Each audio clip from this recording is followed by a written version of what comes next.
Thank you for listening to this recorded webinar about Dance USA's Fellowship to Artists, an initiative made possible through the support of the Doris Duke Charitable Foundation. My name is Howard Wong, Director of Regranting at Dance USA. In this video, you will hear about the overall program, including its 3 components, as well as how to complete your letter of inquiry. If you do intend to apply, please read the full guidelines available on the Dance USA website. Let's get started. The program itself has 3 components. Its chief component, around which most of the resources are developed, is to provide fellowships to artists to support their creative and social change work. And that would be work that impacts one or more communities. As the second element, Dance USA will be providing a resource support network to the fellows during the fellowship period. And then finally, fellows will have the option to help design and or participate in fellowship initiatives during the fellowship period. The program, which we call DFA, offers direct support to individual artists who have developed a sustained and intentional practice of working through dance and movement-based modalities to address social change. DFA will fund 30 one-year fellowships of a minimum of $30,000 per awarded artist. Fellowship funds can be used at the artist's discretion. Awarded fellows are not required to complete a project with the financial award.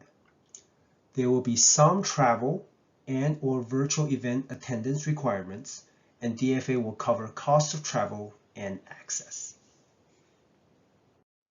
So what do we mean by art for social change? We have used here a definition that we've adapted by the Leeway Foundation in Philadelphia, and Leeway has been doing this work for a long time.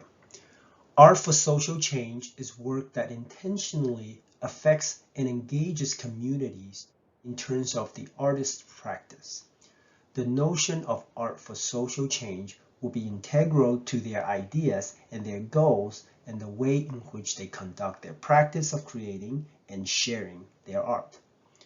There should be an intentional analysis or review from the artist's perspective of what that issue is and how to address it in communities, which might be in more traditional settings or it may take place in a range of settings and locations. There's a lot of text on this slide about impacts, but art for social change can have so many different kinds of impacts. Primarily, I'll highlight 3 things here, and please note that the full list of this is also on the DFA website. If you're struggling to take notes, just note that a text transcription is available to this webinar, and the slideshow itself will be available for download as well. Number 1 is that it creates a space for expression in some sense of community building among the audience or audiences or communities with whom the artist is connecting and engaging. Second is that this art for social change work might be a strategy or tool or mechanism to create movement and address one of a host of very many issues in our society that are in need of addressing. Frankly, whether they're racism, classism, sexism, or claiming a traditional practice, or just altering something about how we think about ourselves or the world.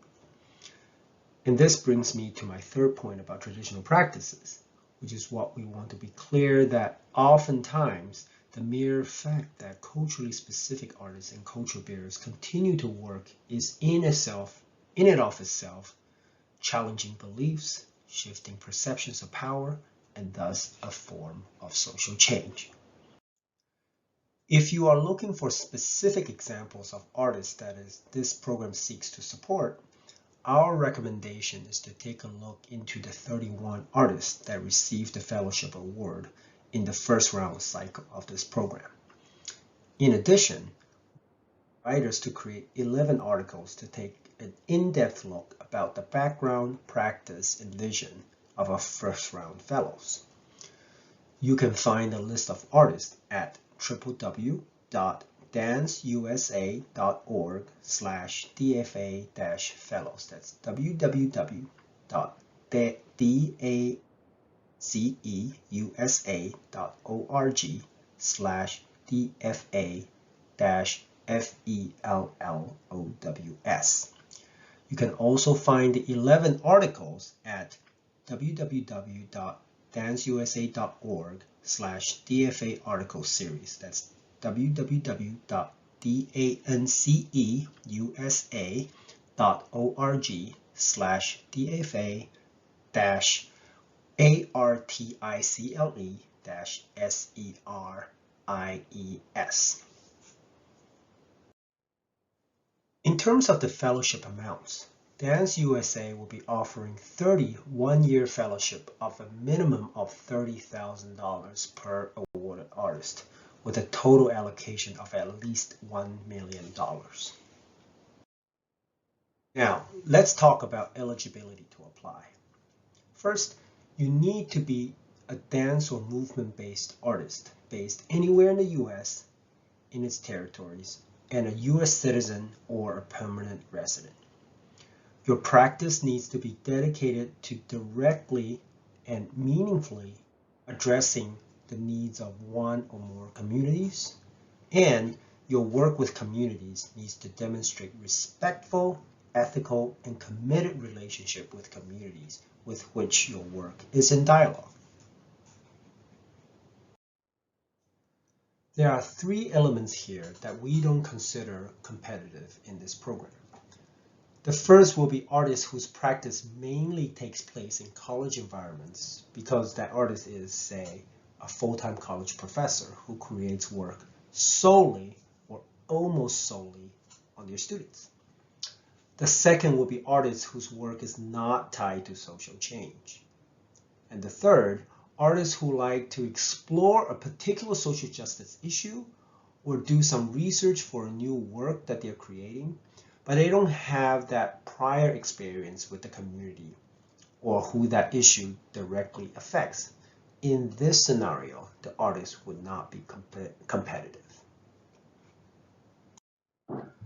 Let's take a few minutes to look at the review criteria, because these are the yardsticks by which the panel will be making their decisions.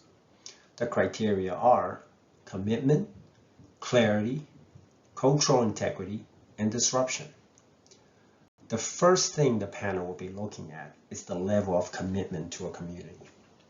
The panelists might ask, what are the track record of your practice to demonstrate your commitment to a population, issue, and/or a place?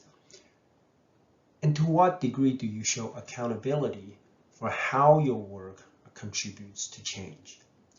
How strong is the commitment to engaging the interest of community partners and/or its intended participants? Second, clarity.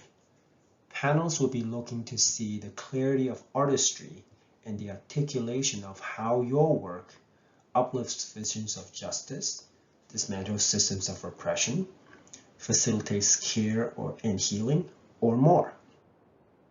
So to explain that a bit further, panels will be looking to see if you are clear on what your intent and visions are as an artist. They'll be sussing out the degree to which your social change is intentional within your practice rather than something occasional or incidental.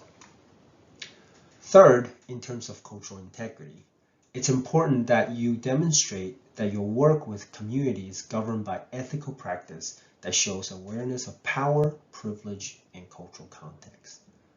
How are these questions explored within your practice, for example?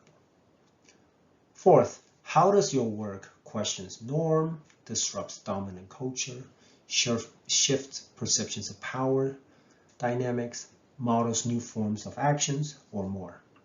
In what ways does your work break away from established practices, either social or artistic? Or does it disrupt dominant systems by supporting traditional expressions, for example? Dance USA will be creating a peer community among its fellows. During the grant period, fellows will be required to attend a few mandatory meetings, either in person or virtual. The fellowship period starts in fall of 2022 and ends in fall of 2023. Please note that travel and access costs for those meetings are covered by Dance USA. In addition to the required meetings and events, fellows will have the option to help design and/or participate in fellowship initiatives that explore the collective potential of the fellowship cohort. Details of the fellowship initiatives will be provided along with the announcement of the selections of the Dance USA Fellows in 2022. To be considered for this fellowship, all applicants must submit a letter of inquiry, or LOI form. The LOI is due on Wednesday, December 8th, 2021 at 6 p.m. Eastern Time. If you have a steady internet access, you may follow the instructions on Dance USA's website to submit the LOI through our online application platform, Submittable. Submittable will require an email and your name to create an account. After you set up an account, then you can proceed with the LOI. Not have steady internet access and would prefer to submit the LOI via a Microsoft Word document on your computer, on our website you can find instructions to download the LOI form in the Microsoft Word format. Once you have done that, complete the application in Word and email the completed LOI to fellowships@danceusa.org by the due date on December 8th. In the LOI, you will be asked to provide some answers to questions about your Art for Social Change practice and a work sample. The letter of inquiry will go through a two-phase review process, first by a group of readers for initial evaluation and scoring, and subsequently the full panel. The readers and panelists will be made up of a diverse group of artists and dance professionals in our field from across the country. Panelists will understand that the quality of work samples, particularly on videos, may vary. Please don't worry too much about that. Work samples might be photos or documentations or other kinds of materials. By April of 2022, 60 artists will be invited to submit a full application. The full application is not going to be super long. It will ask for some additional questions about your practice. You will also be asked to submit longer work samples.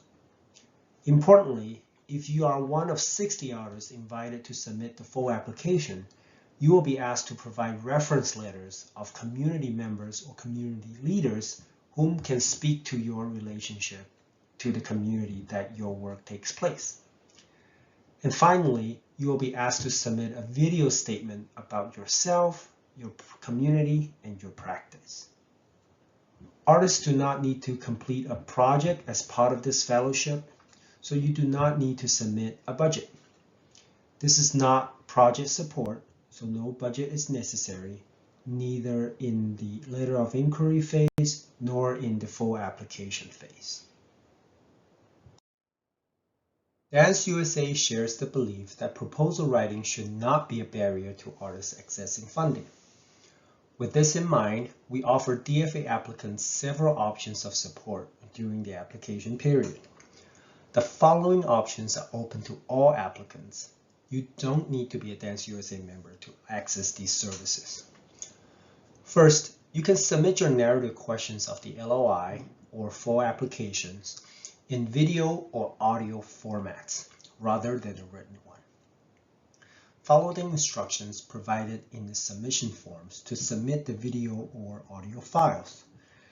Applications with video or audio answer formats will be judged by the same criteria as fully written proposals. In addition to the application webinar, which is the video you're accessing right now, there will be 3 technical assistance calls conducted via Zoom. These calls are specifically dedicated for applicants to ask questions about the program requirements and selection process. Follow instructions on our website to RSVP to a session before the LOI due date. ASL interpretation and closed captioning will be available at the calls, and I will be there to answer your questions. Finally, please register to our free proposal coaching. Coaching sessions are 30-minute calls for the applicant to talk through their draft application with a proposal coach. Proposal coaches are hired consultants, experts in our field who can help you gain insights into connecting your proposals relevant to the program goals and objectives. Proposal coaches cannot advise you if your project will be selected. Coaching sessions are only offered until November 24th, 2021, 2 weeks before the LOI due date. Finally, DFA will accept submissions from applicants in any language. You may request to access the guidelines and applications in your preferred language. Upon receipt of the request, Dance USA will work with its contracted language service company to translate the DFA guidelines and application. Once you submit the application in your language, we will then translate it back into English and submit it to the online portal for you. If you have any translation or interpretation request, please reach out to me directly. My contact information is in the next slide. This is the end of the DFA application webinar. If you have any further questions, contact me either by email at fellowships@danceusa.org or call area code 202-725-4028. ASL and spoken language interpretation services are available upon request. Thank you.